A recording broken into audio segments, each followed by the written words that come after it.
Oh, hello there, humans.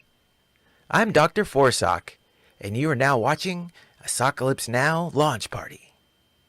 I bet you're wondering, what is Asockalypse Now, and why am I watching this? I see you are all very astute. I bet the teachers all gave you lots of gold stars in grade school. Maybe you can handle the chemistry in this lab with zero education.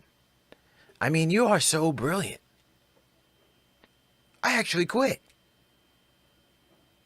Okay. See that? That was called sarcasm. If you don't get it, maybe this show isn't for you. Anyways, I'm here today to introduce you to the Asockalypse Now universe and some of the characters and stories you will see here in the future.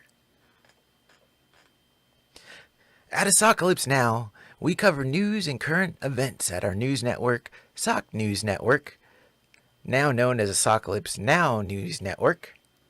Our journalists are not afraid to be in the boots, on the ground, around the world.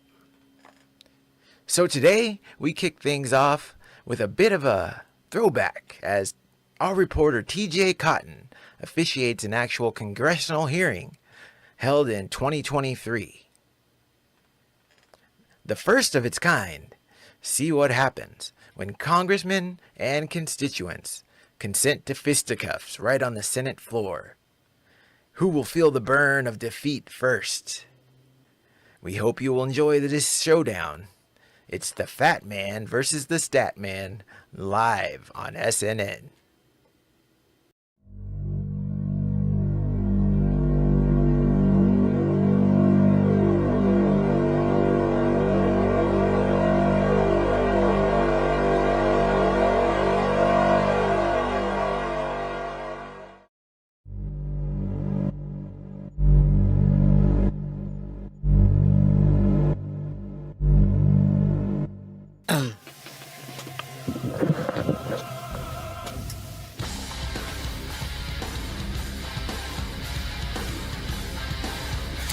Welcome.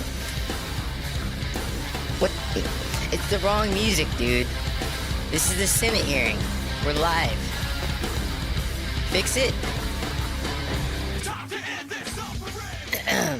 Alright, take two. Welcome to our coverage of the United States Senate hearing with union representatives from the airline industry, logistics, the service industry, and many more addressing senators and Congress on improving working conditions and pay for workers and union employees across our great nation. This is also the wrong music. We've been over the cues, man. Are you high again? We agreed no more edibles before the broadcast, dude. Get it together. There you go. Alright, take three. Welcome to our coverage of the United States Senate hearing with union representatives to address corporate greed and discuss how unions are improving the lives of working families. I'm Chairperson TJ Cotton, and I'll be officiating, presiding, and commentating this exciting event today, featuring our favorite pre-senile former presidential hopeful and origin of the burn from when you pee, Vermont Senator Bernie Sanders. Today's broadcast brought to you by the Ultimate Mutilation Championships, with a big event coming up this Saturday featuring wrestler La Madrugada facing off against an angry wood chipper that goes by the name of John Deere. Don't miss it. And Shaft Kings, where you can lose your family's livelihood betting on the fate of random chronically concussed men and women who may or may not be on steroids or a litany of other PEDs to defeat their opposition based on an arbitrary set of data and past outcomes. Get shafted today with Shaft Kings. And last but not least, our last sponsor, Alcohol, Tobacco, and Firearms, aka the ATF, where they specialize in supplying all your party needs. ATF, everything you need for a good time. The party starters. And speaking of starting, we are getting in the final preparations here, and we will soon go to the floor for this part 2 of the Senate hearing. We'll start with Mr. O'Brien, who will talk about the recent shutdown of the Everlast battery plant in Wisconsin, which left over 600 migrant workers unemployed. Now, of course, before we get started, as this is a hearing of the U.S. Senate Committee on Health, Education, Labor, and Pensions, we expect these government representatives of the people to conduct themselves with an absolute professionalism expected of U.S. officials in such positions. And in this meeting, we intend to stick to the issue at hand. Open discussion of corporate greed and how it has affected the American workers, specifically those considered union workers. All right, let's start with you, Mr. O'Brien. Now that the plant is not operating, what is the future of the 600 plus jobs from the Everlast battery plant? Our first combatant entering the senatorial fray is Mr. Sean O'Brien, the head of one of the nation's largest and most influential unions and owner of one of the nation's largest heads. In addition to an affinity for ice cream, Mr. O'Brien enjoys cheese of all kinds and finding new combinations of liquids to create oil and wax to make his bald head shinier with style. His latest concoction is a mix of turtle wax and whale semen, and while proven very effective, Mr. O'Brien is currently under investigation for how he acquired the mammal's rare reproductive fluids. He is a southpaw known for his nasty right hook and his red velvet cake recipe, and he hates clowns, especially when they become U.S. senators. Those jobs are gone. They're not coming back. And right now you have 600 people that have had long-term careers there who've raised families, put kids through college, and we're depending upon retiring out of there. They're working under a severance agreement, so those jobs are gone. I see. That's unfortunate. A lot of lost jobs there. So in your honest opinion, how do we fix this administratively to prevent mass layoffs and plant shutdowns in the future? And I think to sum it up quickly, we need more oversight over these mergers to make sure that, first off, we keep these jobs in America, but more importantly, we've got to mitigate any type of damages or tax on these workers for their ability to join a union as well. I mean, they're going to go to North Carolina, which is right to work, and it's proven that the median average wage in right to work states are far less than the non-right to work states. So we've got to have more oversight on these mergers and acquisitions. Interesting point, Mr. O'Brien. I'm sure most of us can see the case for better oversight when it comes to corporate mergers and acquisitions. Thank you for that, Mr. O'Brien. Senator Mullen, would you like to speak on this issue? Go ahead. The floor is yours.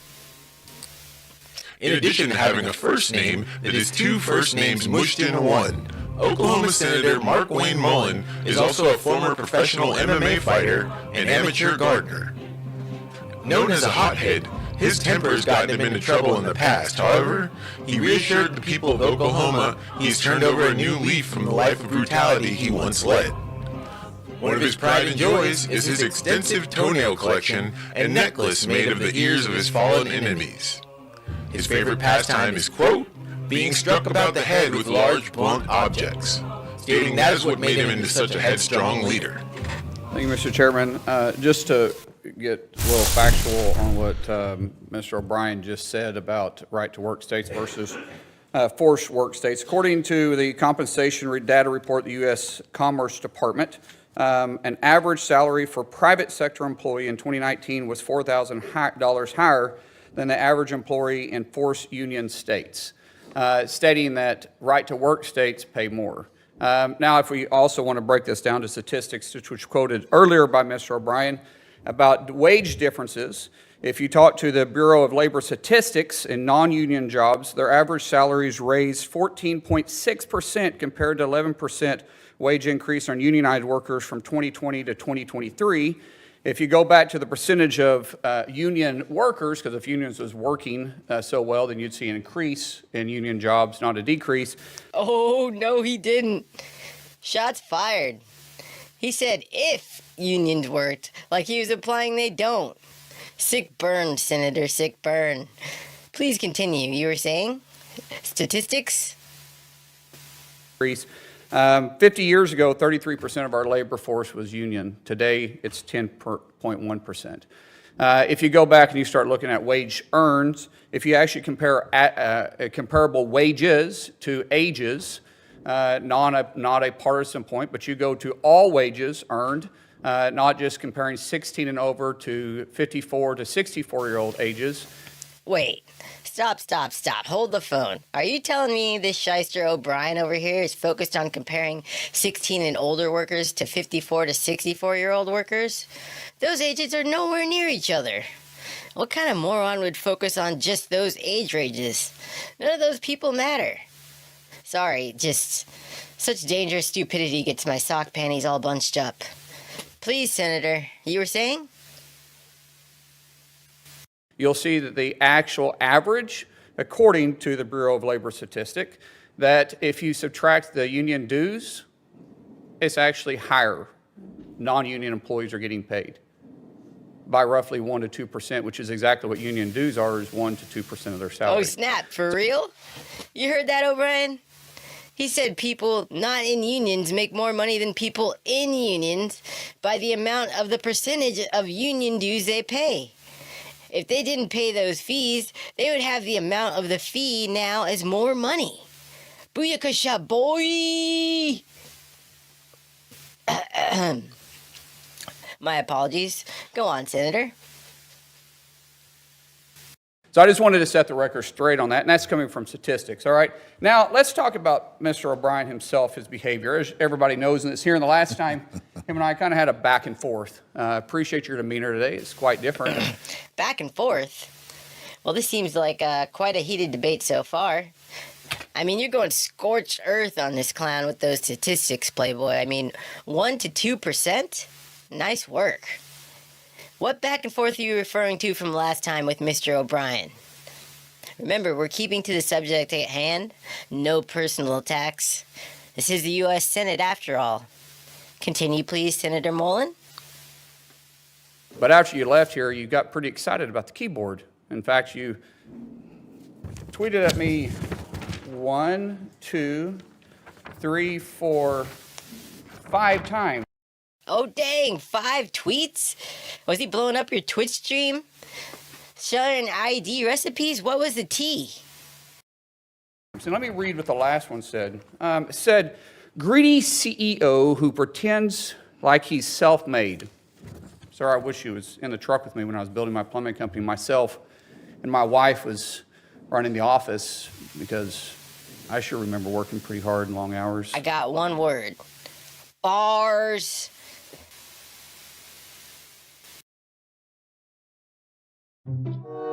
Pretends like he's self-made. What a clown. Fraud. Always has been, always will be. Quit the tough guy act in these Senate hearings. You know where to find me. Any place, anytime, cowboy. Okay, that's a bit abrasive. Let's talk about it. Senator Mullen, how did his words make you feel? Remember to use I feel rather than you did statements. My therapist swears by that technique. Got me off the couch last week. Go ahead. Sir, this is a time, this is a place. If you want to run your mouth, we can be two consenting adults. We can finish it here. Okay, that's fine. Perfect. Yeah, everybody finish it here. Let bygones be bygones. You know, Senator, that's really big of you. You also, Mr. O'Brien. Senator, forgiveness really is for you and not for those asking for it. Looks like it's your emotional maturity that is off the charts. Kudos to you, sir. You want to do it now? I'd love to do it right now. Well, stand your butt up then.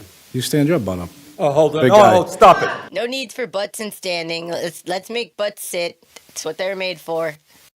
Is that your solution, everybody? No, sit down. Sit down. You know, you're a United States Senator. Sit down. Active. Oh, okay. Sit down, please. All right. Can I respond? Hold it. If we can't, no, This is I have what the he mic. said. I'm sorry. This is Hold what it. he said. You'll have your time. Bernie may be as old as Senator Baldwin. But he has a point. Sit down, Senator Mr. O'Brien.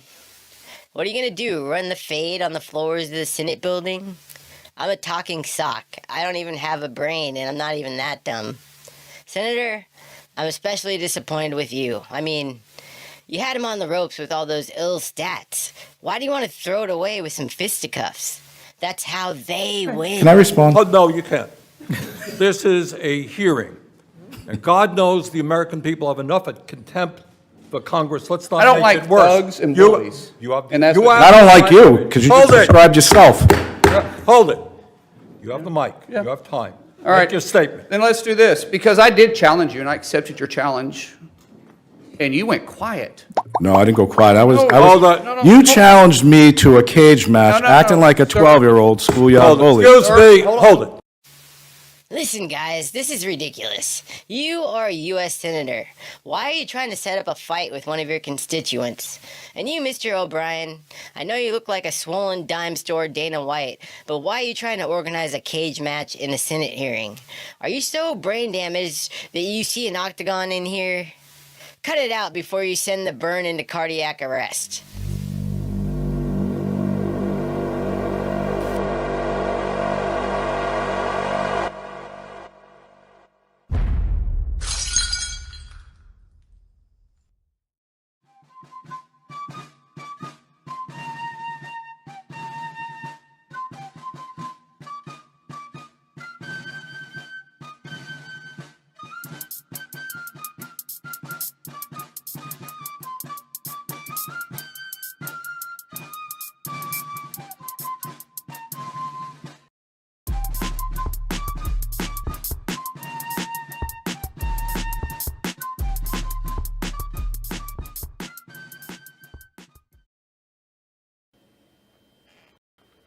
Wow. Sometimes life truly is stranger than fiction. Hope those two were able to work it out. As we all know, the country's problems have only compounded since this point. By at least 20% year over year. Haha. I kid. Next, we dive into another segment, focused on stories of socks living alongside humans and the trials and tribulations of life in and out of the sock drawer. Sick Sock World.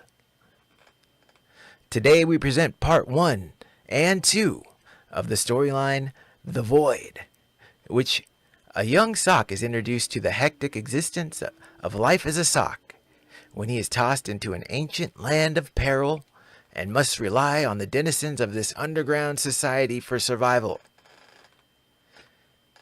And he seeks escape from this ominous dark domain to return back to the sock drawer, which he calls home.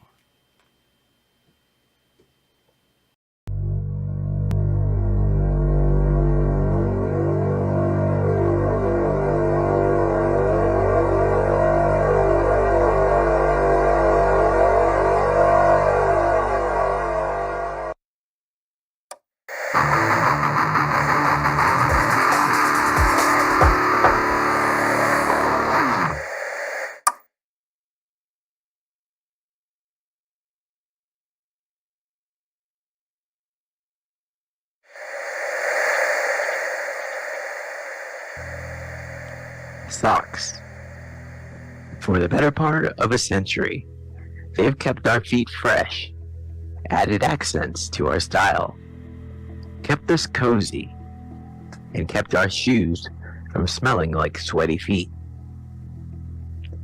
In the current multiverse, some socks have come alive, formed communities, kept secret from their human host and counterparts.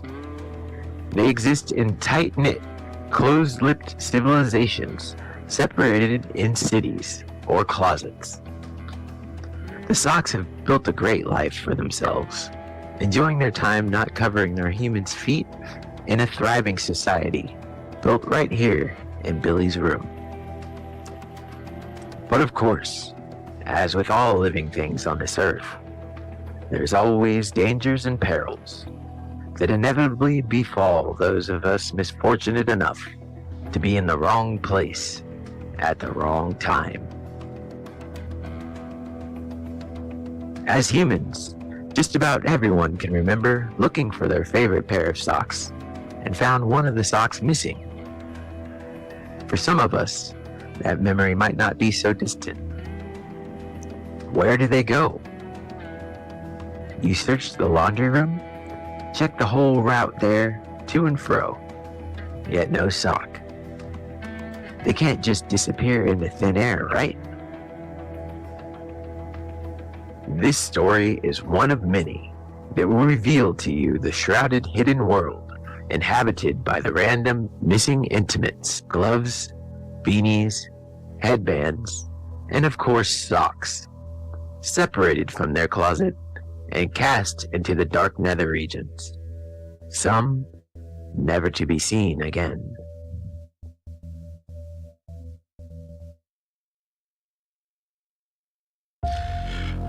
Our story begins with Bobby, a young sock who on one fateful laundry day is separated from the other socks in his closet and his match and brother, Jimmy. Bobby, having been through many laundry days, was used to the disorienting experience of the wash. But this day, where Bobby was usually tossed into a packed washing machine, this time, as his humans were playing a silly game, Bobby was in a group of clothes being tossed in half-heartedly by his distracted human. Where there was previously water, soap, and spinning. Oh, so much spinning. This time, there was only fear. In her haste, the preoccupied human put a bit too much mustard on the toss, and Bobby found himself in a free fall into darkness.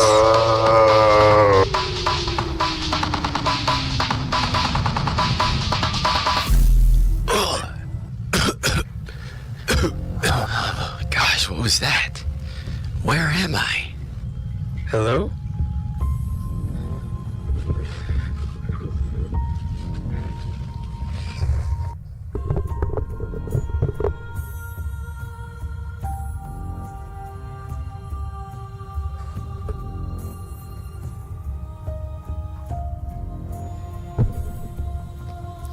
Hello? Hello? Hello? Is anybody there? Lost in the complete darkness of his new surroundings, Bobby began to fear that he was all alone in this mysterious place. Until, in the distance, he could hear something. A faint voice through the abyss. Hello?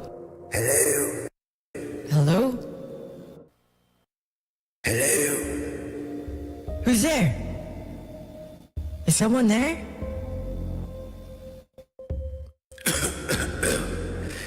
Someone who's been here for far too long.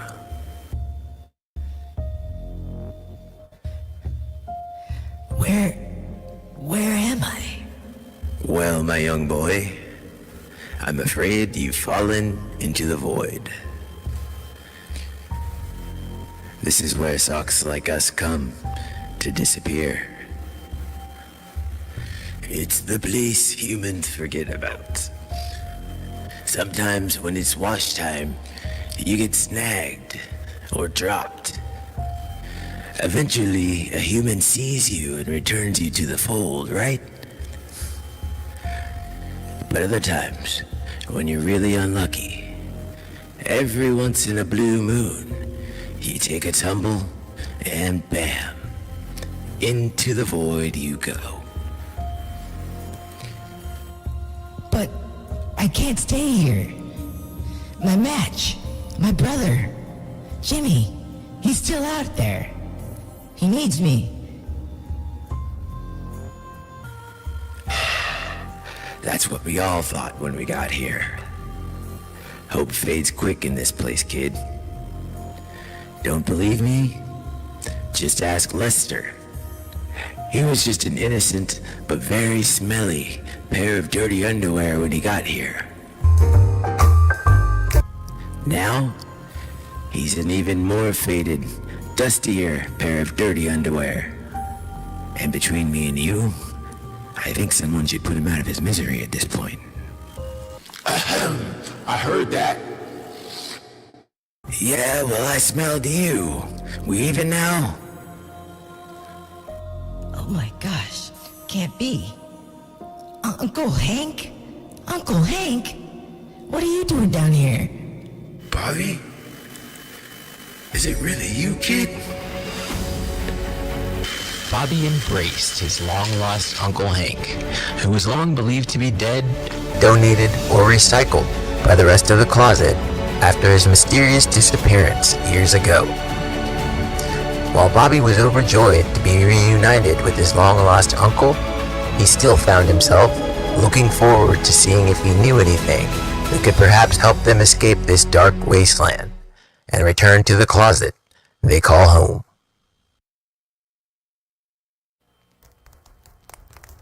Frank, your Uncle Frank. He was my match, my other half. But he didn't survive what happened in Billy's room. Billy? You mean the human? Yeah, Billy. One day Frank got taken in there while the rest of us were out at the wash cycle. He came back different. He said he saw things no sock should ever see. Together with the rest of the socks from the drawer, we were able to pull together and over time help Frank start to recover from the trauma he faced that day. Slowly but surely, we started to see signs of the old Frank start to peek through the veil of melancholy that seemed to shroud Frank these days, however brief. Until another dark day. Frank again found himself straggling on wash day, and again, Billy grabbed him and closed the door. Much to the dismay of the rest of the closet, they were again trapped in the laundry cycle. We all feared Frank was enduring more trauma as his muffled screams faded in the distance. After the wash this time, Frank was even worse than before. Because of his mysterious stains and overall PTSD and mental health issues, Frank was eventually deemed unfit by the humans and tossed in the black box.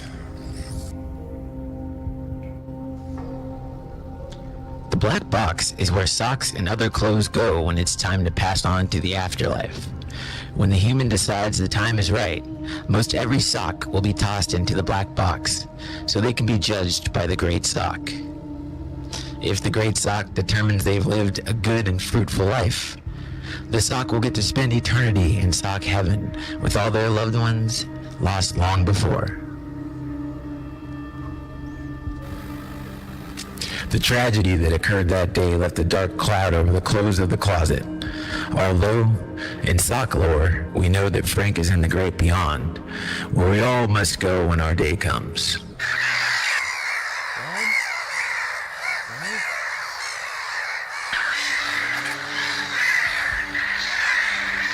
But not all stories end in tragedy. There was one sock who fought back, and his name was Travis the Great. With the story of Travis the Great, he was a stock hero whose actions have afforded him legendary status in the closet, as his leadership and strategy resulted in an operation thought to have saved the rest of the socks in the closet from facing the same fate as Frank. The spark of the operation began as Travis, technically Frank's uncle, saw Frank's condition after being locked in the room with Billy, and out of concern for his nephew and worry about what happened in the room that day happening to other socks, Travis began asking around to see if any other socks saw what took place in that room that day. Most socks didn't see much as it happened on laundry day. But after weeks of asking around, a shy young sock, Molly, came forward, saying she was on the floor in the room that day and witnessed what happened.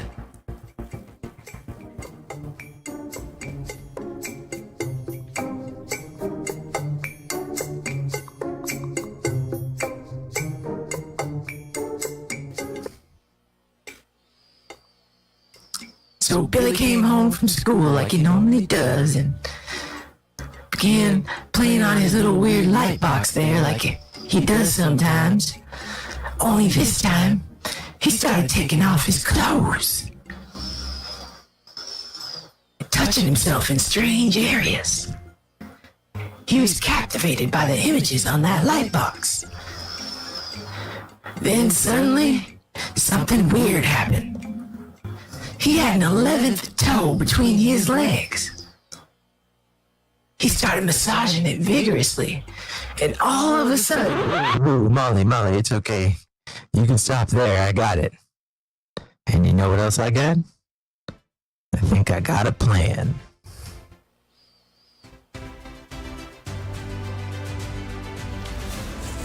That's right. Pull, Socks. Pull. Pull, you're almost there. Almost got it. Yes. Good job, everybody. We did it. So, Travis, you think this is gonna work? Of course it'll work. It has to work.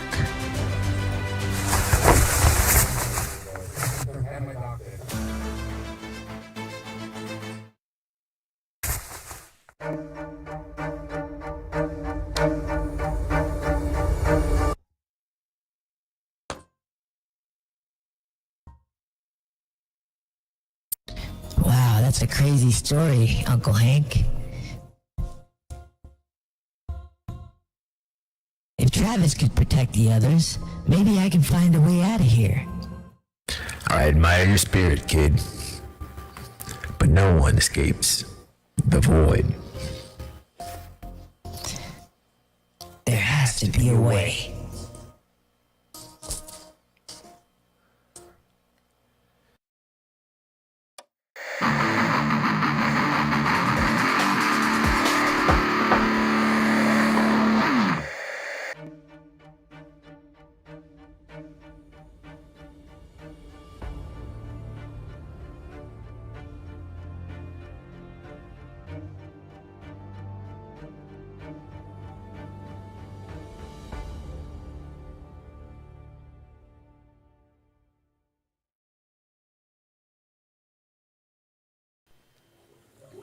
Whew.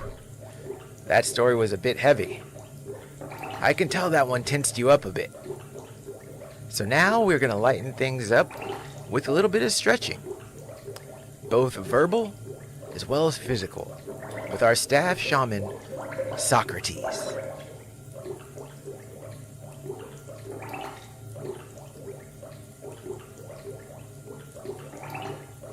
Have you ever wondered why so many words we use every day also contain bad words within them? If so, good. That is very astute of you. Join us on this journey through language, and never think of Winnipeg the same again. Join us on this journey through language, and never think of Winnipeg the same again.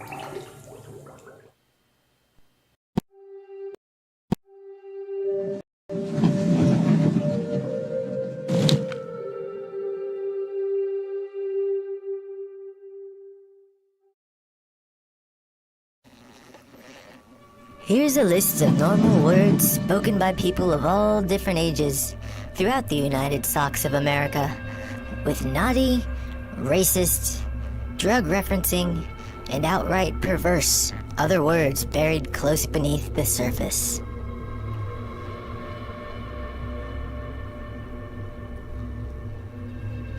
Some are present only when spoken aloud, whilst others are bared in the open for all to see their shame.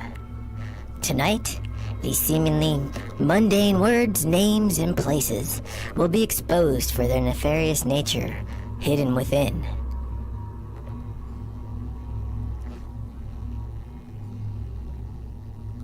I invoke the spirit of the visual god Socrates. Use your visuals to help reveal the wickedness cloaked within these commonly used words, so they may witness for themselves what hilarious evil lurks within the confines of our collective societal vocabulary. abreast. Assassin. Aspen. Brass. Bushel. Boot Montana. Caucasian. Us. Coke County, Texas. Come Ocean. Conspicuous. Cracker Barrel. Crap Penis. Crass. Kumquat. Defecation. Dick Butkus. Dick Vital. Disaster. French Lick, Indiana. Happiness.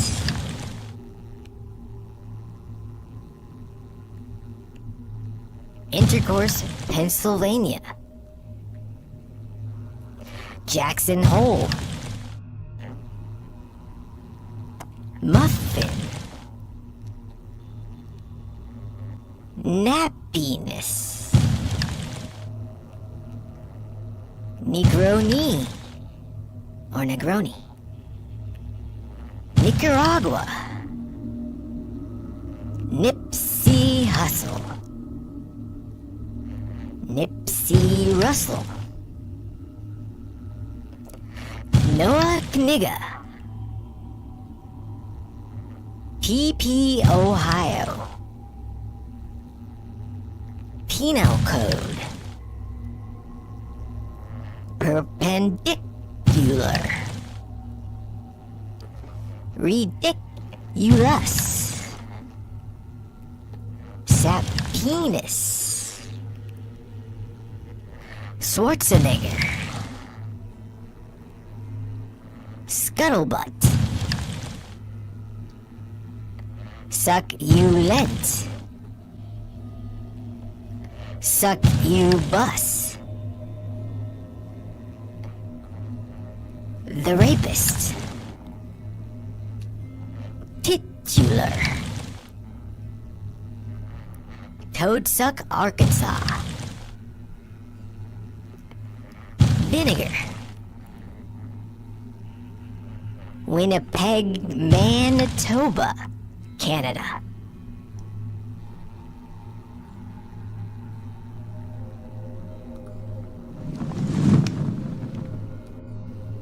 There are many other words that hide filth as well, and soon we may return to our mystic word purging session with more from Sock Ray T's Mystic Minutes. Till next time.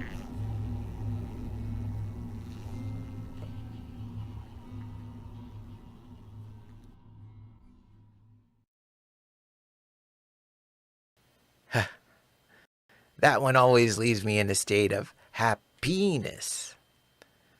But I digress. The next Asockalypse Now segment is from popular social media platform TikTok. Love. Most of us are looking for it. Some of us are lucky enough to have found it. But if you make a mistake in life and you find yourself in jail, traditionally, this left your dating choices limited, to say the least. For various reasons, people and socks alike may find themselves incarcerated, kept in a cell, often away from contact with the opposite sex for long periods of time. Do they not also deserve love? Only the looming possibility of forced sodomy and assault? Well, you may not have seen the latest craze. People in jail somehow procuring cell phones and making dating profiles. It's really happening. Look it up. To give our viewers a glimpse into this new world of alternative dating, we've collected some of the best dating profile videos, and we're happy to present our viewers with this new TikTok segment. And we're happy to present our viewers with this new TikTok segment, Love on Sockdown. Enjoy.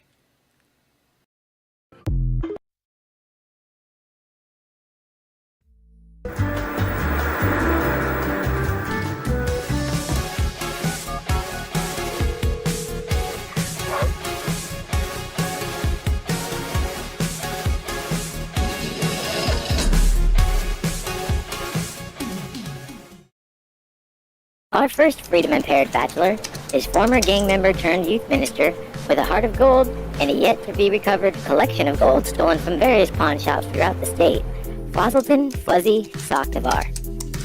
Fuzzy is currently serving 5 years for a second offense for robbing a liquor store with a gun he wrestled from his elderly neighbor after losing to him in a dice game and punching him in the face.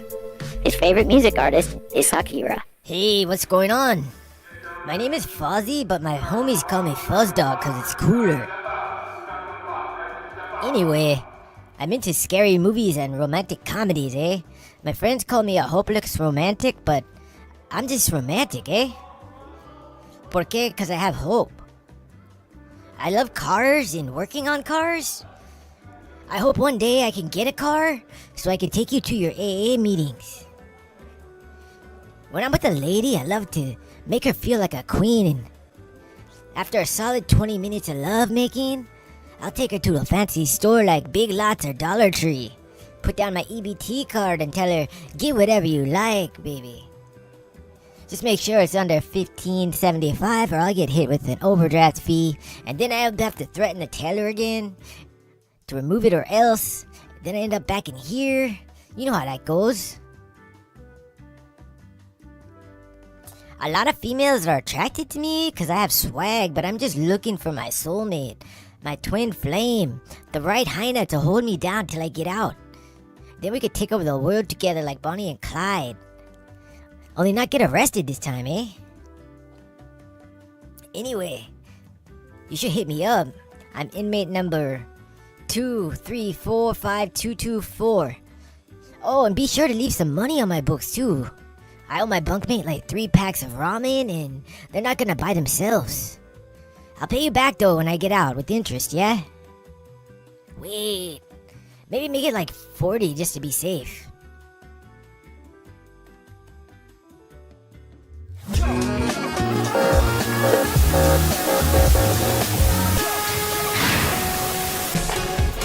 Meet Giosaki Gio Giancarlo, a proud native of Italy and seasoned white-collar criminal. Although he may be a convict and a con man, one thing he is definitely not lacking is confidence. Currently serving a 10-year term for using a Ponzi scheme to fund a pyramid scheme using laundered money that left hundreds of elderly citizens homeless and without a pension. He claims this will be a benefit for his next significant other, as, quote, their loss can be your gain. Hello, I'm Giosaki Giancarlo, but friends call me Gio. My ideal date would be at a dinner table, bottle of wine and a single candle. The aroma of my mom's delicious gravy recipe fills the room, cooked to perfection. And how do I know it's cooked to perfection, you may ask? Well, that's because it's being cooked by the recipe's creator, my mom, who would prepare our 2-course dinner before tucking us in for bed. Together, where we can quietly make sweet love. Emphasis on quietly, though. Mama's a light sleeper and she wants lights out by 10. Anyways, drop me a line and I'll change your life for the better. Don't want to sleep with me? It's fine. Hope you like sleeping with the fishes, though.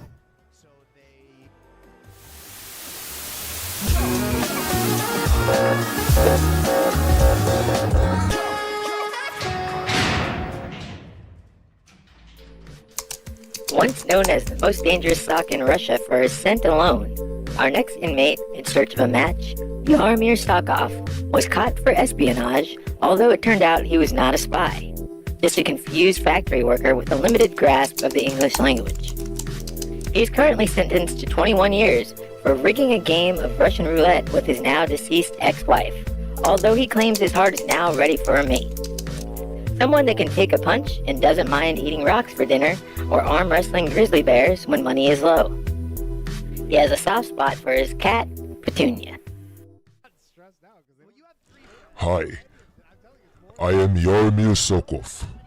I like dogs and torture. Not together though. Call me or I will break you. Yes, you. Bye. See you soon.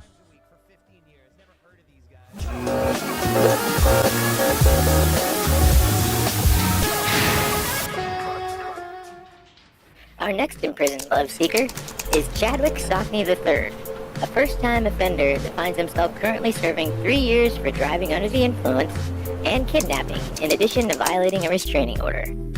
The offenses all took place in a single drunken night, in which he was determined to rekindle the relationship with his then-separated ex-wife by driving to her new boyfriend's house, slashing his tires, and berating him by yelling obscenities through the second-story window, before kidnapping his own daughter by luring her out with the promise of, quote, living at Disneyland with unlimited free candy. Now that his ex-wife is out of the picture and in witness protection, Chadwick is ready to give love a second chance. Attention, ladies. Whatever you do, don't date these men.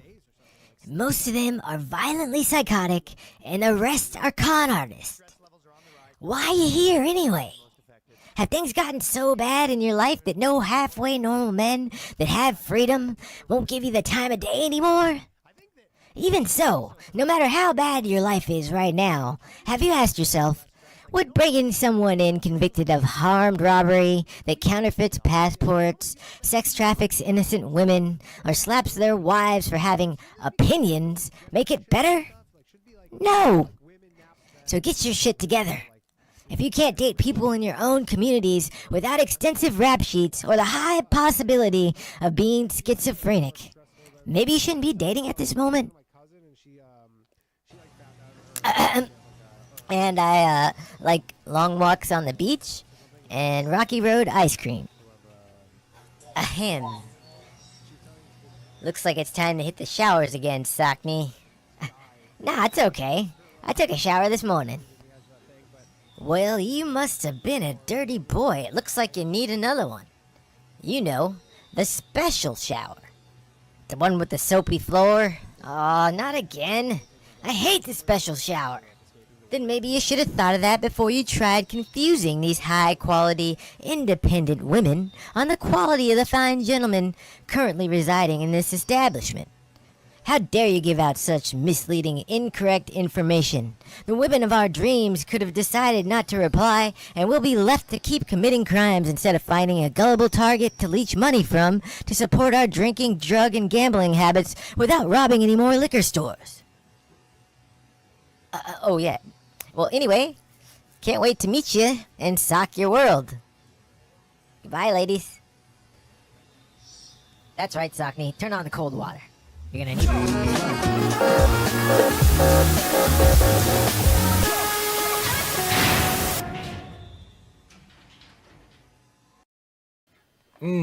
Nothing like love to get the juices going. I wish I had a woman. Turns out they don't like it when you still live in the drawer with your mother, no matter how many serums and potions you invent. Go figure. And for the day's last segment, we look to two of our network's biggest hosts, lead anchor Nylon Dylon and his cohort, the man himself, the Darkitect, as they present our network's ANN News broadcast. This edition was recorded back in mid-January, but now that the network is live, you can catch ANN episodes every week here at our YouTube channel and on our Twitch channel. On this episode, we cover the California wildfires, poop statues, and a slew of lesser-known strange news stories that may or may not have made headlines. Enjoy!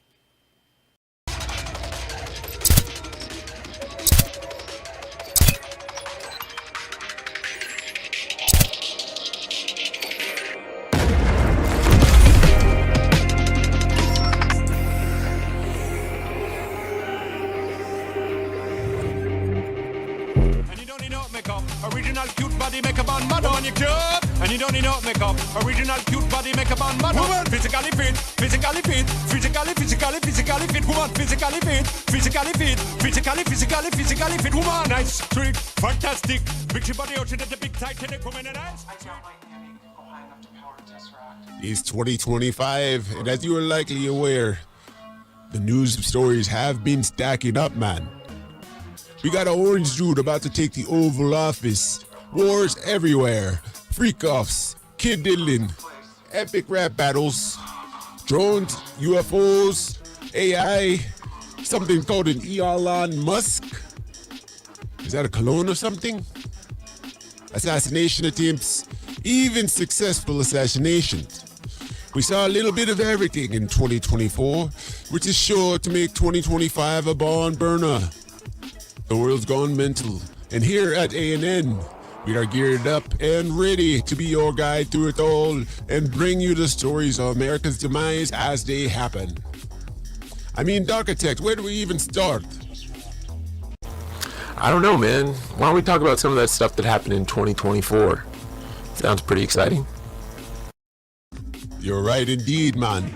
And just to give viewers a recap of what's happened in the news in 2024, we prepared this recap video to bring everyone up to date on the cultural, mental, physical, and moral carnage of the truly trash year that was 2024 before we jump into our news of the day. What you say, partner? Let's go drop it.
Wow. It looks like 2024 was truly a bomber-clot year. But hey, if you're still breathing, gotta file that in the W category, yeah? Also, that means you're around to experience 2025, the year that will forever live in history as the year pioneer Nylon Dylon started the Asockalypse News Network and changed the face of journalism forever. To a sock.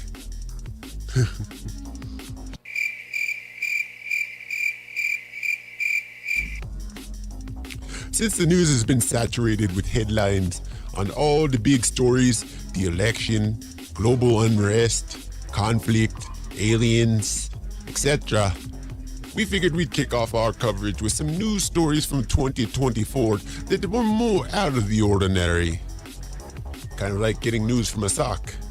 As we figured, like a good sock, it's just more fitting.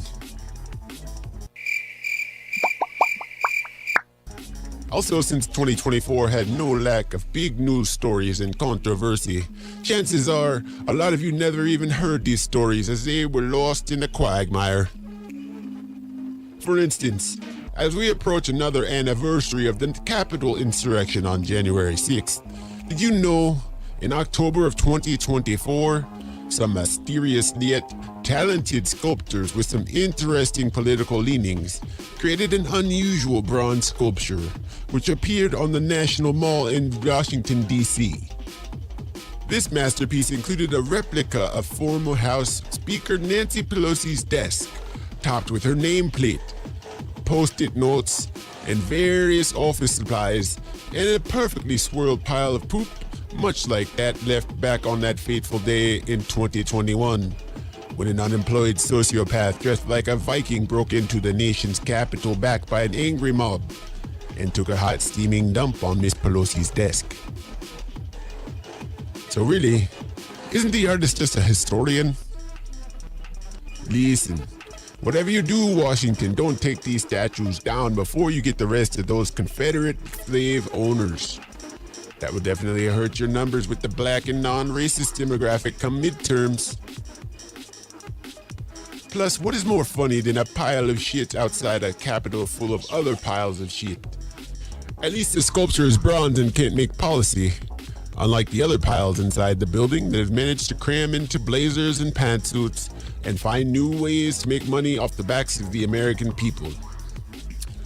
Former House Speaker Nancy Pelosi is amongst the most egregious. She appears to be quite a savvy insider stock trader, with an annual salary of just over $220,000 and an estimated net worth of $252.6 million. This snake in the grass career politician has made a killing financially, bleeding the stock market into her own pockets based off her involvement in policy making to inform her trading activity, which she eventually leveraged into substantial holdings in companies like Apple, Microsoft, Amazon, Google, and more. I mean, at her House Speaker salary, it would have taken only about 1,000 years to make that $220,000 salary, which is in the top 10% of global income class, to amass $252 million. It just makes sense that through hard work, manipulation, market research, and just dumb luck, she would be able to hit that number 990 years sooner and enjoy the fruits of her labor. Thus far, more than 1,500 people have been charged in connection with the events of January 6, 2021. Amongst them, of course, appears to have been Francis Connor, the Brooklyn resident who admitted in the days following the insurrection to pooping on Pelosi's desk and was sentenced in September 2022 to 12 months in prison. The same group responsible for the desk poop also graced DC with another sculpture, a tiki torch held by an outstretched hand, which the artist aptly named the Donald Trump Enduring Flame. Unfortunately, these fully permitted and highly hilarious works of art were taken down promptly just days after the election, so you can't take a vacation to DC to get family pictures with these works of historical Americana. But I guess it's great to see that some things in America can happen swiftly. Maybe there are a few other things which could use the same steadfast work ethic and results. There's one thing I can think of. It rhymes with dress rehearsal stealth care. In other strange news, two men wandering the wilderness of Washington state looking for none other than Bigfoot himself, the Sasquatch, were found dead in the forest after a 3-day search. Authorities say the cause of death was exposure.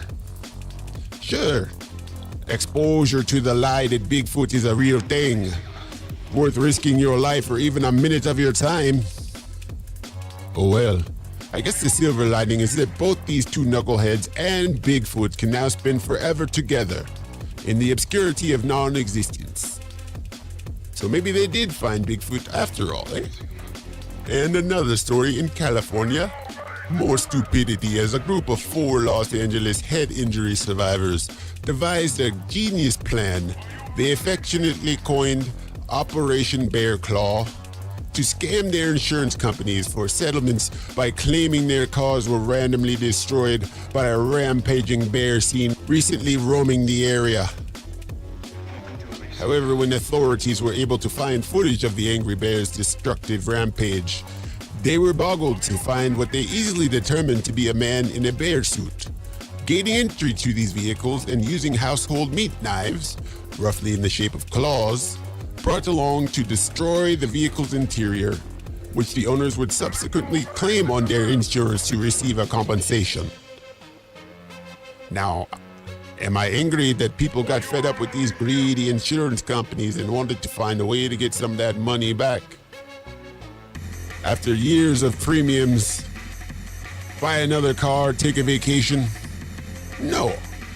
I understand the urge to splurge and sip Mai Tais on the beach. But to be so dumb that you think this dollar store bear costume is going to fool authorities, your insurance company, or even a discerning small child, is absolute lunacy.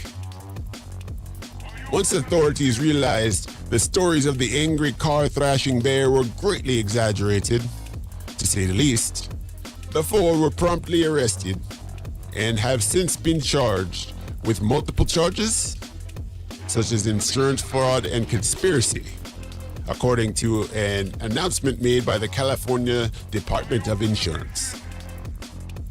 Their alleged scam cost 3 insurance companies a total of $141,000.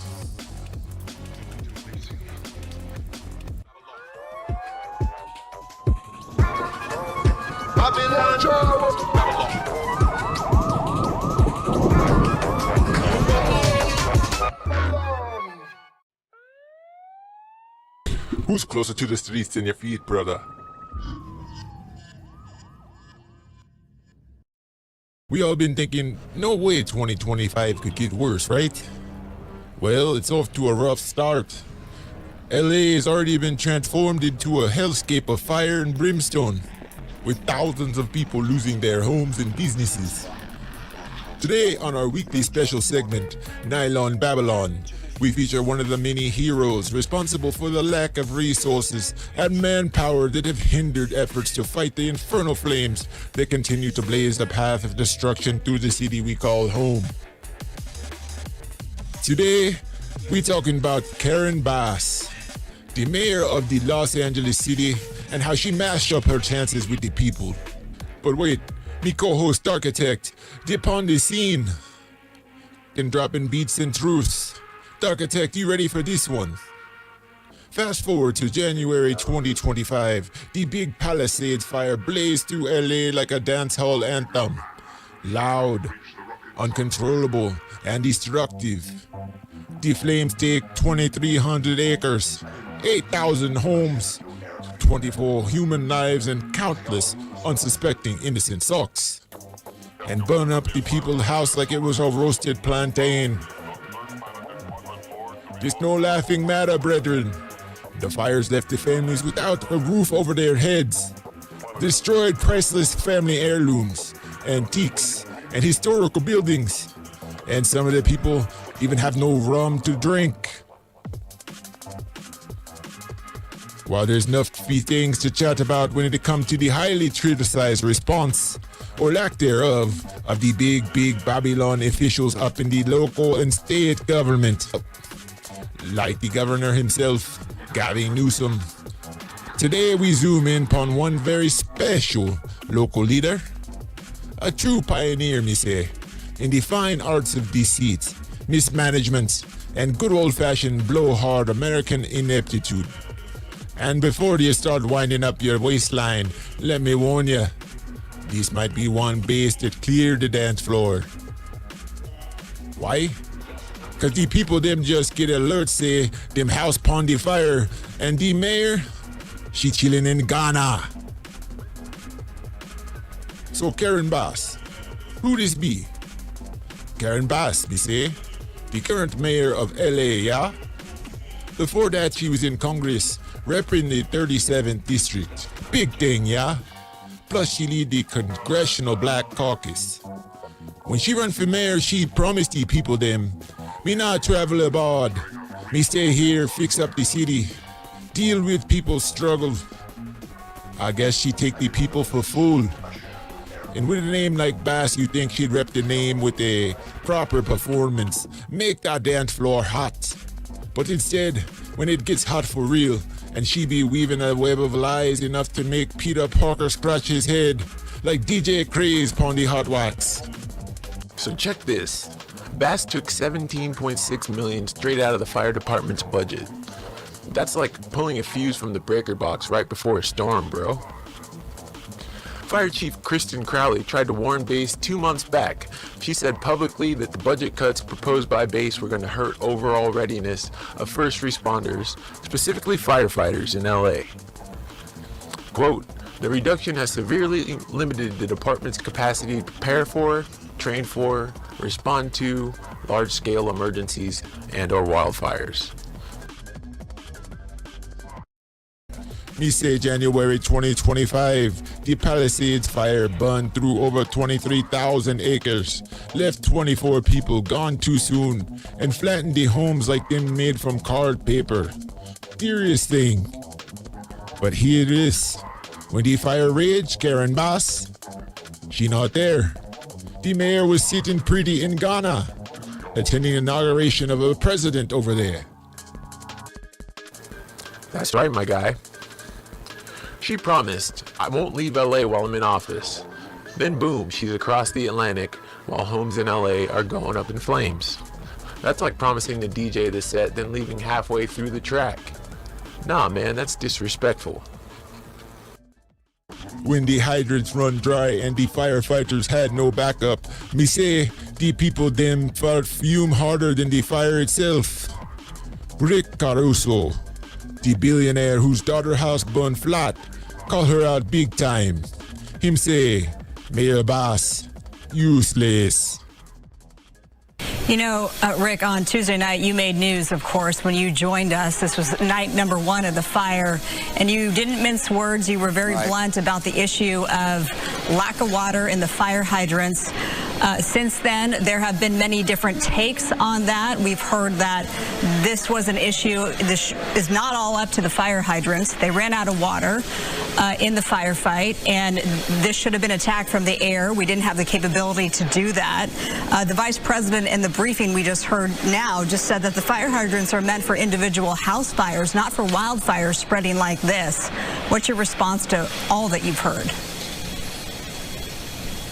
I think that career politicians have making excuses down to a fine art. And you see it rolling out in trying to explain why there wasn't water. Nobody wants to give an excuse why they lost their home, why they lost their business.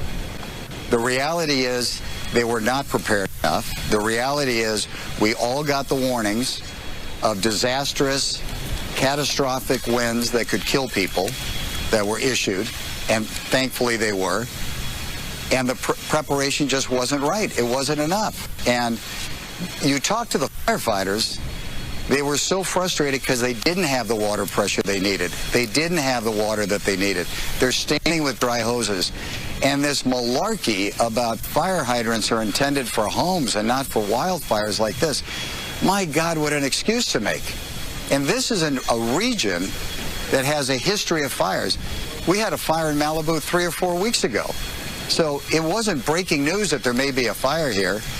And because of the negligence of our government leaders and our government officials, we have the Santa Monica Mountains. The density of that brush was fuel just waiting to explode. And that's when it did. And then on top of the high winds, you just had everything come together. Could it have been prevented? Probably not. Could it have been mitigated? There's no doubt in my mind. Absolutely no doubt in my mind. Bro, back to Karen Bass, the wackest bass line ever.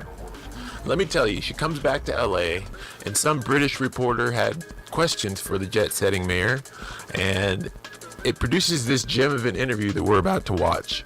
I coined it personally, when a bass is silent, it's deafening. Enjoy, courtesy of AP. Do you owe citizens an apology for being absent while their homes were burning? Do you regret cutting the fire department budget by millions of dollars, Madam Mayor? Have you nothing to say today?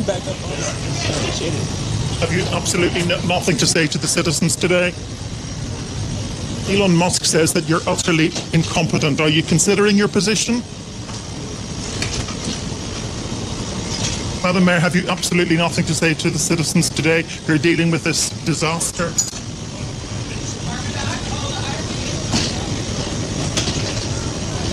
No apology for them? Do you think you should have been visiting Ghana while this was unfolding back home?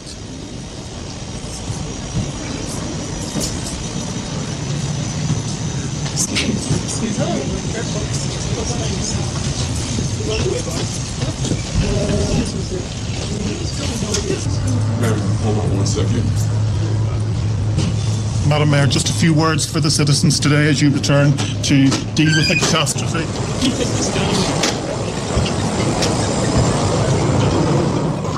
Now that's what I call leadership.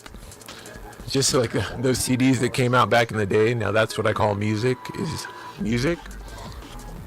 Not even a sorry, my bad, no apology.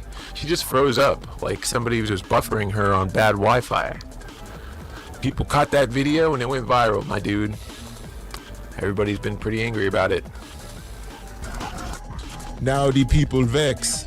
Over 100,000 signatures demanding she step down. The message clear. We need a mayor who stick around when the Babylon burn. Karen Bass, she lose the trust. Real talk, Dylon. My parents taught me about opportunity, responsibility, just the basic things that a lot of parents try to instill in their kids for a good life. And Karen Bass, she forgot one of the most important fundamentals. Handle your business. You know, you can't be out in Ghana while your house is on fire. It's a big no.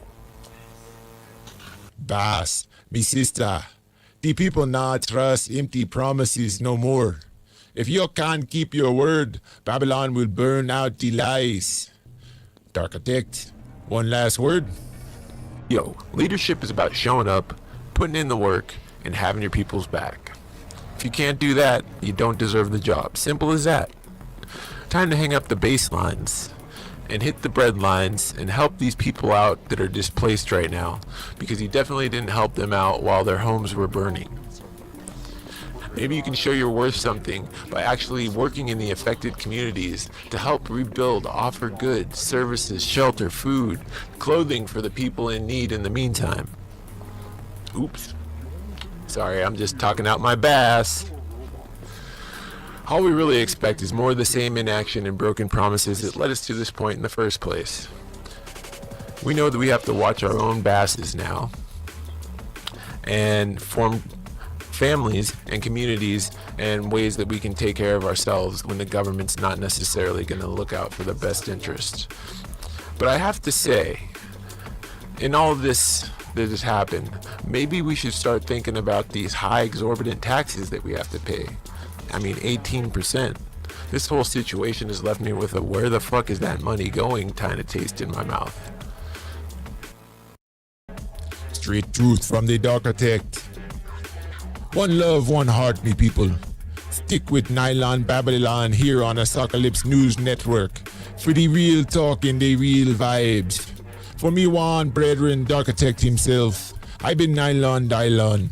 Till next time, me gone. Peace.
So as we wind down, we present you with one final presentation. Bit of a bonus extra credit.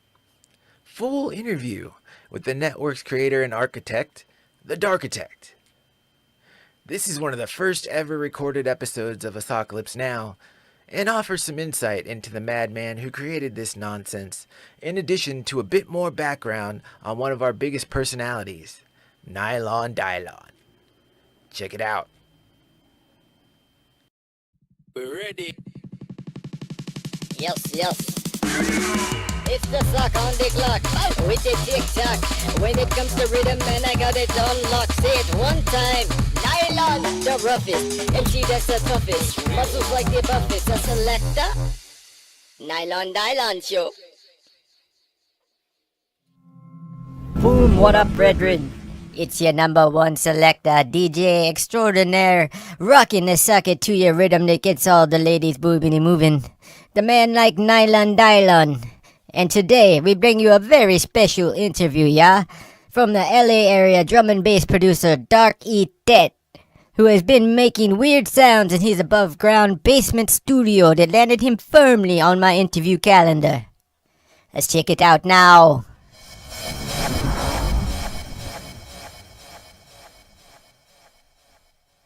Hello. So, who are you? I'm Pat, Architect. Ah, so you are the one they call Darky Tet, right? Well, it's Darkitect, but yes, I am him. Nice one. So why you call yourself Darky Tet? Is it because the color of your skin? Because that could be self-imposed oppression, my brother. Nope, that's definitely not the reason. How many Grammys you won? Grammys? Haven't won any Grammys. Oh yeah, I saw that Taylor Swift ended up winning. Either way, big up on the nomination. You'll get him next time. I wasn't even nominated. Didn't expect to be. Oh, so you ended up winning a Grammy after all? Or did you wait for Taylor outside the theater, stick her up and say, "Why don't you come off that Grammy, sweetheart?" That's also not something that happened. Okay. I see your Grammy situation is a bit complicated. Not really. So let's move on. Tell me more about the kind of music you make, man.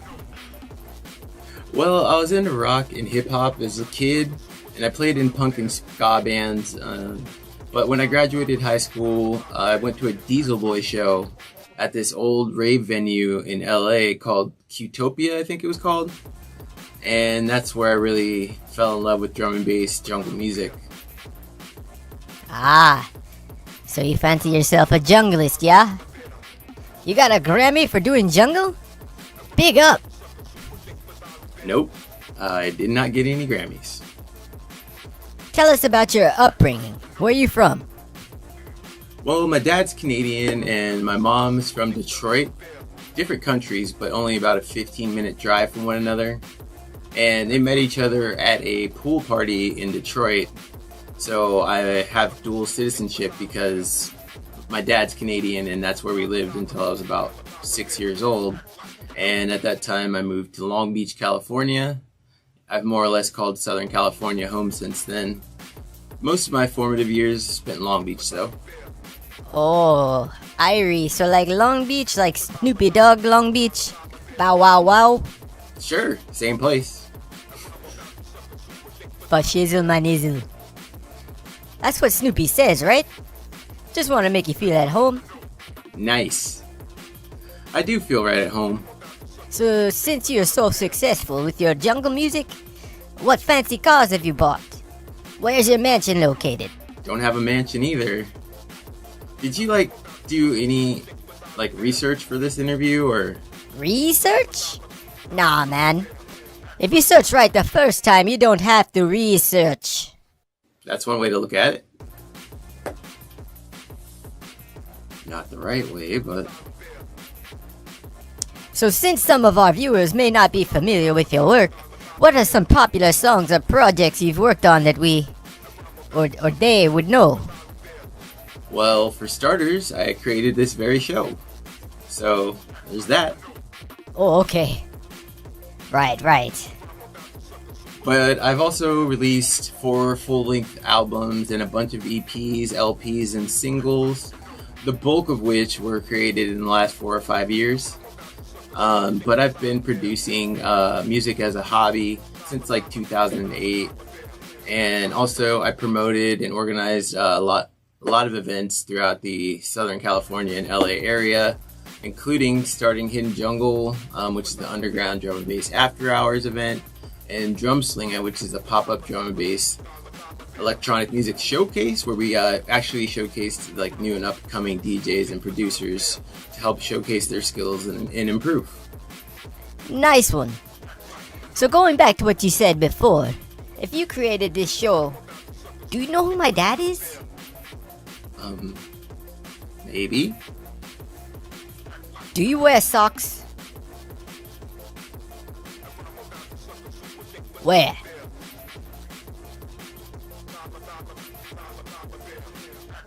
Oh, on your stinky feet. You just put my kind on your feet and step on us all day. Who do you think you are? Well, now that the people know of your atrocities, what do you have to say for yourself?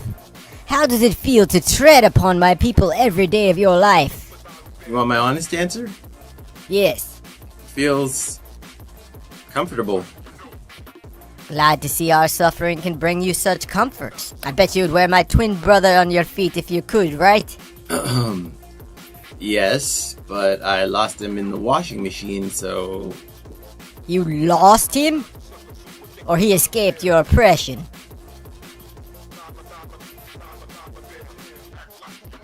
So, since you're into drum and bass, have you played any big shows with any acts people may know of?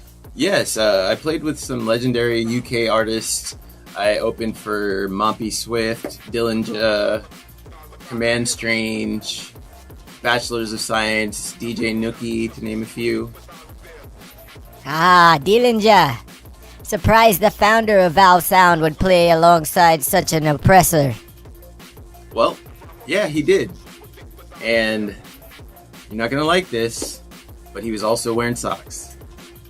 Well, pics or it didn't happen. I don't believe you. Everyone's entitled to their opinion. You're like an animal, man. I mean, wearing us on your feet. Yep. We're gonna have to get past that somehow. So if you created the show, that means you can make me say anything, right? If I really want to. Okay, prove it, Dean. Make me say, I love to smell my own farts. I love to smell my own farts. Hey, stop that! I don't smell my own farts. Well, you said it. How do you please a woman sexually? Well, for starters, be somebody other than you. Well, that's a bit hurtful, but continue. You know what? On second thought, no. I think the way you please a woman is by leaving the room. And there's another dagger. But seriously, I'm told there's a button or something you're supposed to press for a high score down there or something. You were manufactured in 2017, so you're a little young for the birds and socks talk. If it's dumb, isn't it all your fault? Sorry, I wasn't ready for an existential crisis this morning.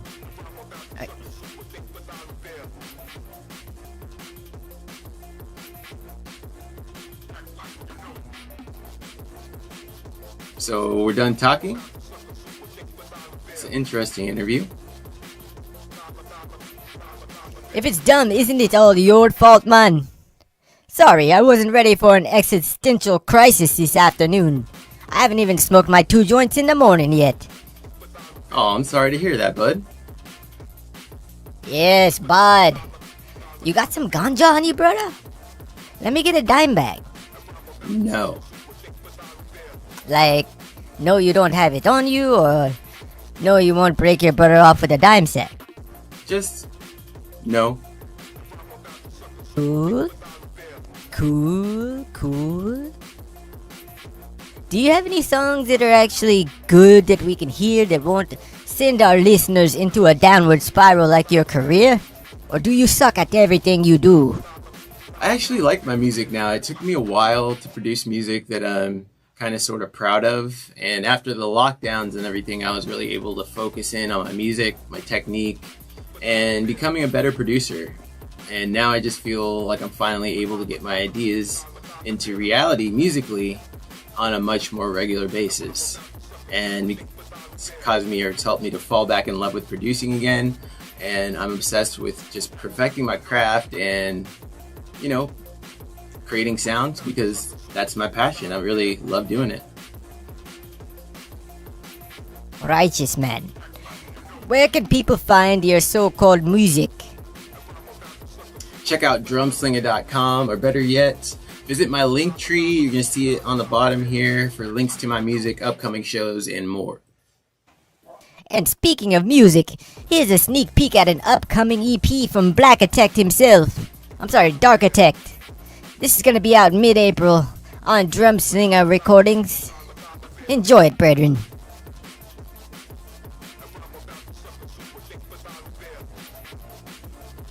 Can I leave now? Yeah, that was horrible stuff, man. Are you on the Spectrum? Like the cable company? Nah, we only have Comcast in this zip code. Why, you having problems with the Wi-Fi?